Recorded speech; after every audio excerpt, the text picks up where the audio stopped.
आपल्या बायकांना कितीही कपडे मिळाले तरी त्याचं कौतुकच, नाही का? या कपड्यांमुळे तर माझा इतका टाईमपास होतो आहे. हे सर्व ड्रेसेस, ब्लाऊज, साड्या मला पिको फॉल, अल्टर करायला द्यायच्या आहेत.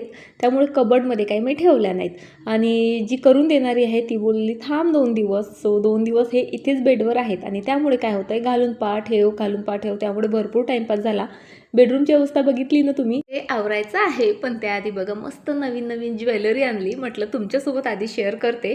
बघा हा मस्त चंद्रहार आहे, त्यानंतर ही सुंदर अशी नथ आणि हा एक नेकलेस. याच्याबद्दल तर कायच बोलू, चला जवळूनच दाखवते. बघा नेकलेस तुम्ही बघितला, त्यानंतर ही नथ ऑनलाईन मी बघितली होती 250ला आणि ही मला शॉपमध्ये पडली 70ला.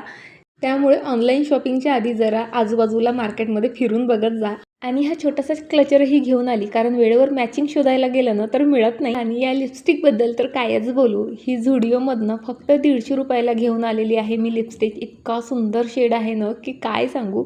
बरं चला, अशी छोटी मोठी जी आहे आजची शॉपिंग होती. आता खरं तर आधी कबर्ड आवरायचं होतं, पण हॉल जो आहे मस्त क्लीन करून घेतला, कारण मैत्रिणीचा फोन आला होता. बोलता बोलता हॉल क्लीन केला. त्यानंतर बेडरूममध्ये आले, दोन्ही कपाटं अगदी व्यवस्थित ऑर्गनाईज केले आणि त्यानंतर भरपूर क्लटर बाहेर काढलं, कारण जुनं जाईल तेव्हाच नव्याला जागा होईल, नाही का? बाय.